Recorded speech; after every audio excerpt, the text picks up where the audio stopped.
Hey, Shalom, Kahala, Yahweh, Bahasham, Yahushai, Bahasham, Waha, Rakakadash. Double honors to the apostles of Great Millstone. Peace and blessings to Yakin pushing this word and truth and sincerity throughout the four corners of the earth. This is Matthew from the GMS Dallas camp. And wanted to go into a quick lesson. Lord willing, this will be edifying. Alright, so I wanted to go into as like the acts in Egypt during the time that we was in captivity under the Egyptians, and I'm talking about you so-called Black Latinos and Native Americans. All right, we were held in bondage, you know, and from there, you know what I'm saying, we were the Lord deliver us through miraculous acts. All right, so once again, we're not the miracles that were performed in Egypt were they not miraculous. All right, so I wanted to go into that definition of miracles. All right, it says a surprising or welcome event. All right, it is not explicable. So it's not explainable, explicable, Salakia, by natural or scientific laws, and it is therefore considered to be a work of divine agency. All right, and when you go into that word divine, it says or from or like God or a God. All right, so that goes into, and it says the providence or God. Okay, so it goes to something that's unexplained. It is like a miracle or something that's defined as something that's not usually done. All right, miraculous performance, and that comes up from who? The Most High. All right, through Yahweh Hashem Yahweh Shai. So when you go into the time, like you said, the Red Sea, how can you say that it wasn't a miracle? How can you not say it wasn't a miracle to get delivered out of the hands of Pharaoh? Now, when you go back and think about the time, and it's you go back and think about the time before that, was those not miracles that were performed?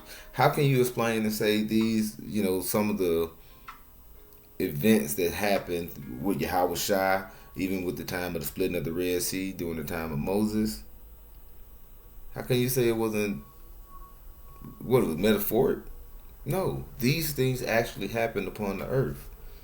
All right, so I'm gonna go ahead and get a scripture here because I want to go into the Acts. Now, when you go into Exodus 4, it goes into when the time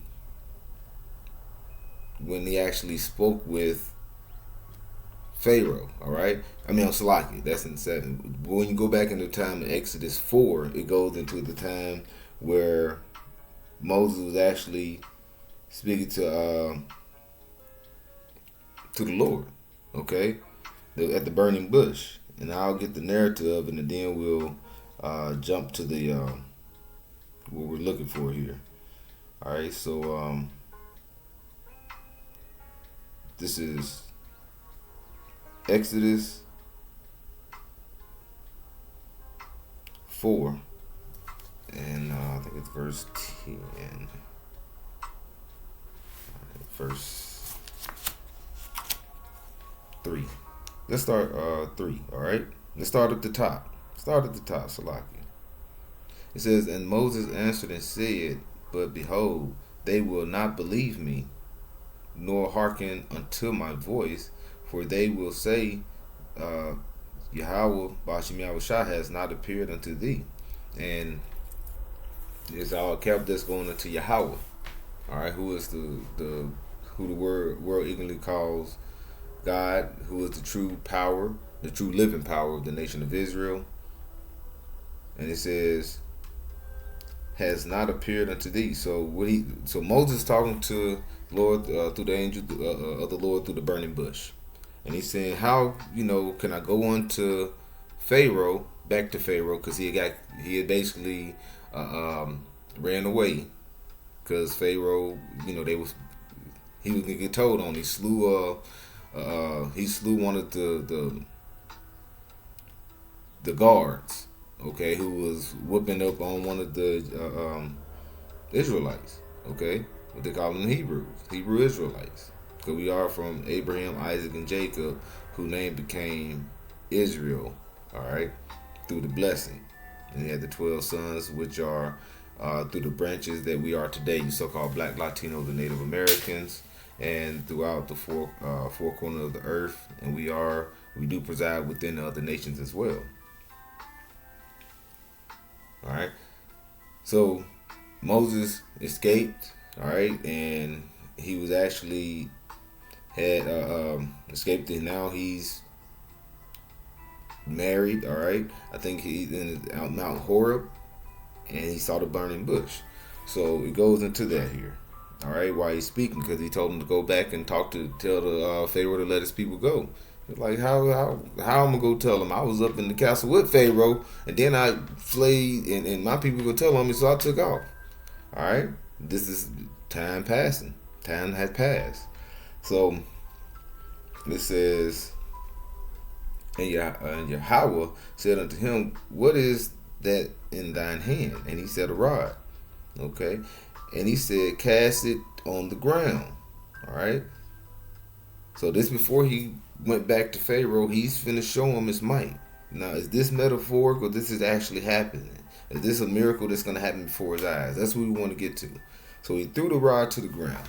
All right, back in Exodus 4:3, he said, and he cast it on the ground, and he cast it on the ground. And it became a serpent. And Moses fled from before it. Now, if that was metaphoric, why would Moses flee? This is something that actually happened. All right? This is something that actually happened. All right? So, when the one from one body, Jephthah, he said that, suffer not a wish to live. All right? I think that's in Exodus.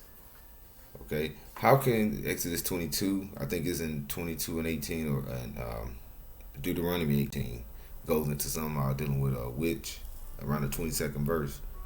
But I think he was referred to the one on Exodus 22. But it goes into, like I say, thou shalt not suffer the wish to live. All right? But when you go into Isaiah 45,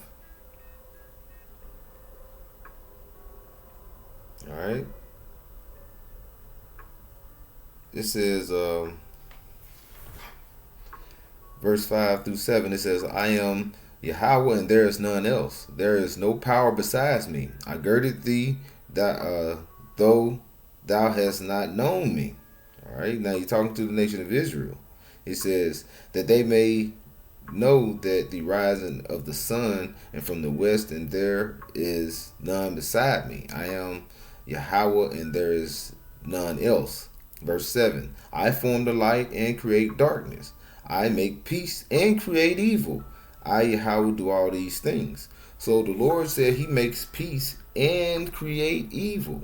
So if you consider through the right hand side what the Lord called making a divine act appear, okay, a miracle, are you trying to say that's considered witchcraft?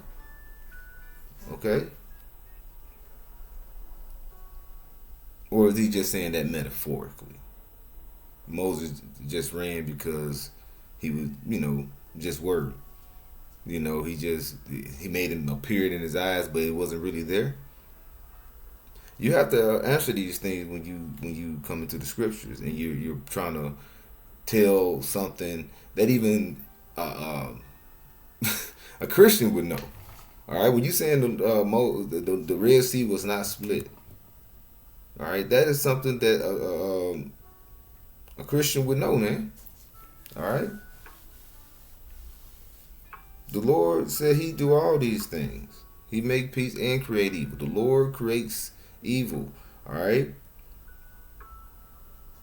But let me go ahead and get another one here. All right, bear with me. This is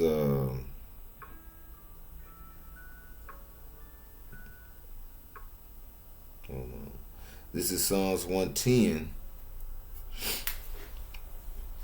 And it says, this is verse 1, a Psalm of David. It said, and the Lord said unto my Lord, Okay, and this king. So who is King David talking to? It says, and Yahweh said unto Yahweh Shah, sit on thy right hand until I make thine enemies thy footstool. All right. Because you know when the Lord named, when he came down, he came with the name of the angel from heaven. All right. When when Mary and Joseph consummated their marriage through sex. So David knew it was Yahweh Shai that was on the right hand. Okay? So if you have the right hand with Yahweh Shai on there, you don't think no power is not going to come from the right hand side? Everything that we're going to see that look like that, everything we're going to see that shows like somewhat of a miracle, shows a miracle. Let me say somewhat. You're going to say that's automatically from the left hand side, and everything that is performed that shows righteousness in the scriptures is metaphoric. That's sick, man. That ain't right. Okay. It says, verse 2. For Yahweh shall send the rod of thy strength out of Zion, rule thou in the midst of thine enemies. Okay, and that rod, that when the downfall of Esau happens, you don't believe chariots gonna come? You don't have faith in that? You know, when you believe everything is metaphoric, you believe that that's showing a lack of faith. I mean, you're supposed to live in the scriptures as it says in Isaiah, precept upon precept, line upon line, here a little, there a little. All right, and let me see. This is Hebrews 11:1. It says, "Now faith is a substance of things hoped for." All right, the evidence of things not seen. Okay, that things hope for. Now, when you go into that hope, let me get that for you. See, Satan acting up now. This is Hebrews 11:1. It says, "Now faith is the substance of things hoped for, the evidence of things not seen." So when you go into that thing not seen, okay, all right, it's hoped for. That's Elpizo. It says to hope in a religious sense, to wait for salvation with joy and full of confidence, hopefully to trust in. Now, how can you trust in the Lord when you don't believe in the acts that He has gave us in the scriptures? He have gave us to follow and go by, to have faith in what's going to come into this second Exodus. All right. That don't make any sense. All right. Now, during the time of Joshua, didn't the Lord make the earth stand still, or the sun and the moon? Matter of fact, let me get that. It's not this. And during the time of Joshua, you know what? I can get it from here. During the time of Joshua, yeah, because the Lord, these things that happened when you said the Red Sea was not that didn't actually happen. They didn't. The nation of Israel and the Egyptian did not see that. It's evidence as well that it was a drowning, right? It was actual drowning. It was a documentary, if I'm not mistaken. It was not. If I'm saying I'm not mistaken, I'm trying to say this. If I'm not mistaken, if it wasn't a documentary, it may have been something, but I think I saw it maybe on YouTube. It showed that it was actually chariots. They found chariots in the sea, in the Red Sea. All right. This is Joshua 10, and you know what? Verse 12. It says, "Then spake Joshua, to the Lord in the day when Yahweh Shai delivered up the Amorites before the children of Israel." So it was a battle. He's delivering up the Amorites. And he said, "In the sight of the Israel's son, stand upon Gibeon, and thou moon in the valley of Ajalon. And the sun stood still, and the moon stayed until the people had avenged themselves upon their enemies. Is not this written in the book of Joshua. It says, "So the sun stood still in the midst of heaven, and hasted not to go down about a whole day. So the sun stayed and did not go down for the whole day." All right. So the Lord planned. Now, why would they put that in there if it was not actually stating, really meaning that? What they say what they say it took all that? No, that just mean it took all day for him to fight. All right. No, no, that goes into the Lord actually made the sun and the moon, because then he said he commanded the sun and the moon. Um,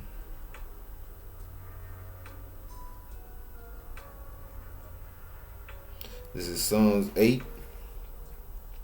and verse 3. It says, "When I consider thy heavens, the work of thy fingers, the moon and the sun which thou hast ordained." All right. So he's ordained, and like it said in back and going into Joshua, he on 13th verse. What did he say? He said that he commanded them. All right, and then he said the stars and the moon he ordained. He said to be firm, be stable. Okay, that's ordained. All right.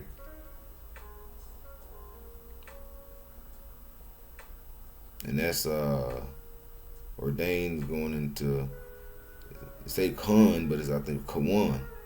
It says to be firm, to be stable, be established, to be set up, be established, be fixed. Now, who fixed it to sit up all day? The moon and the sun, Yahweh Shai. So he has what his will. When you have tides at night, the magnetic pull or the perfect balance of the sun and moon causes the tides to pull back. So you don't believe the Lord can hold and cause the sun and the moon to hold and cause certain things to happen? All right. It says to be directed aright, to fix aright, to steadfast, to prepare, be ready, to be prepared, be settled, to set up, accomplish. All right. So it goes on and on. All right, but if Lord willing, you get the drift of that. So what I'm saying is no point to believe that the Lord has not performed miracles. All right, Yahweh Shai performed miracles. The time when the Red Sea was split, it actually showed forth miracles. Right.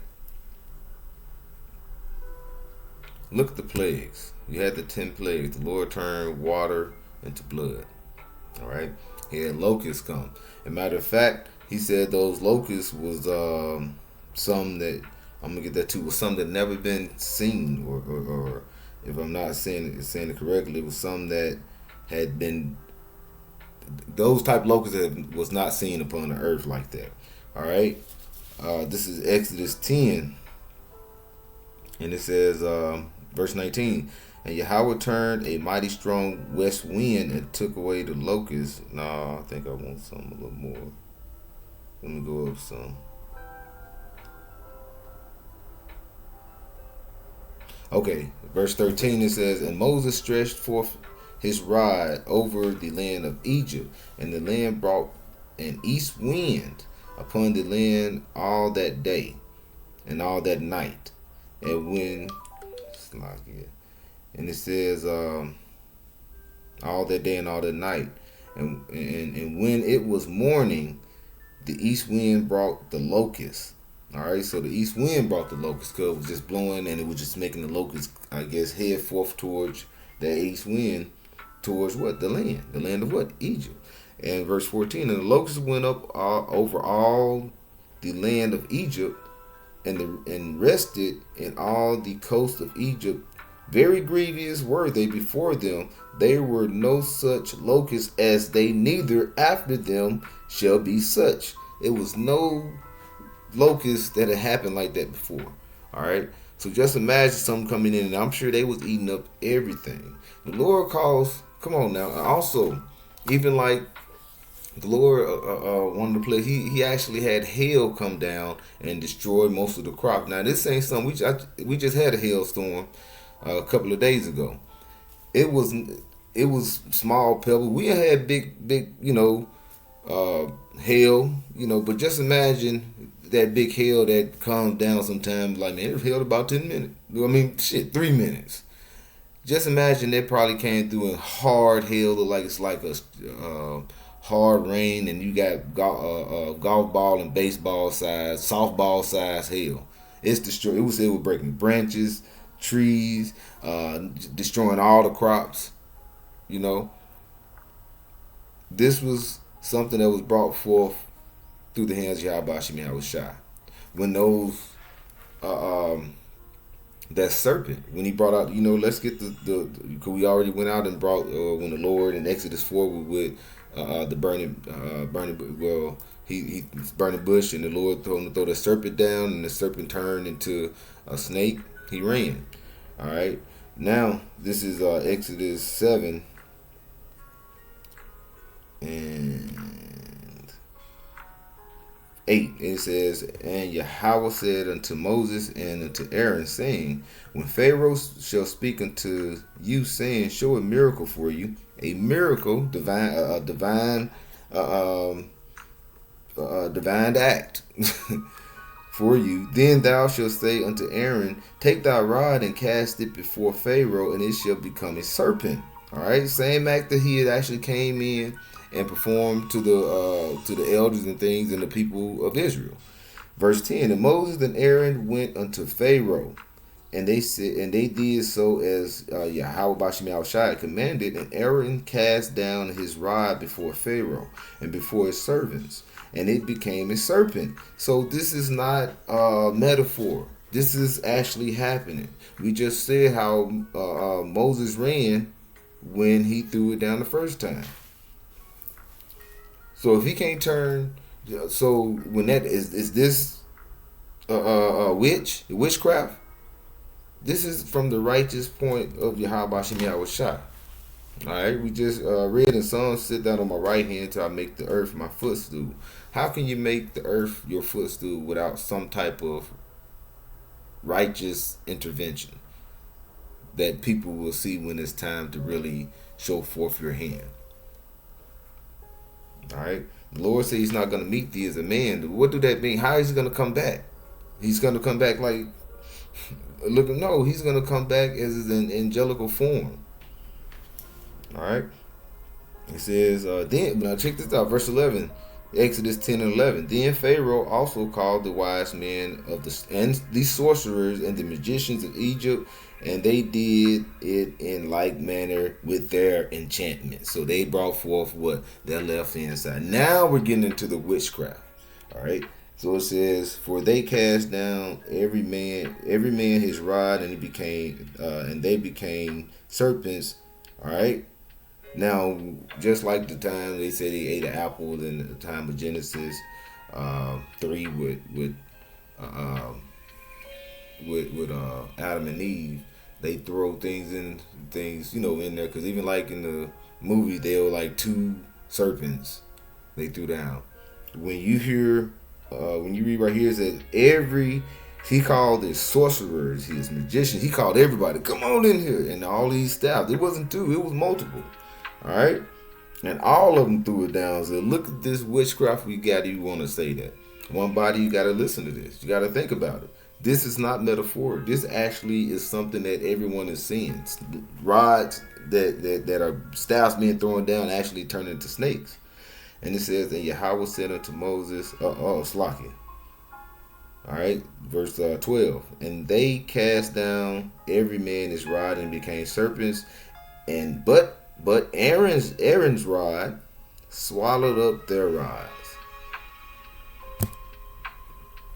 This actually happened. So you don't believe that the Lord split the Red Sea and gave his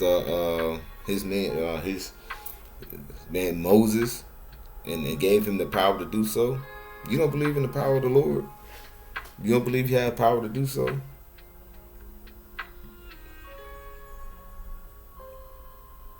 Hey, so when you talk about, snakes turning into staffs turning into snakes, floods, Korah, when he contested Moses, what the Lord do, open the ground, and him and all his followers and their families fell into the ground, and then they said it closed back up. These are divine interventions. These are divine acts. These are miracles. All right. And Yahweh Shai, what did he come do? He came and performed miracles. All right. When the when Peter cut the soldier's ear off, he made it whole again. Yes, that happened. All right. When he turned water into wine, just like uh, uh, Moses turned the water into blood. Yes, it happened. So with that,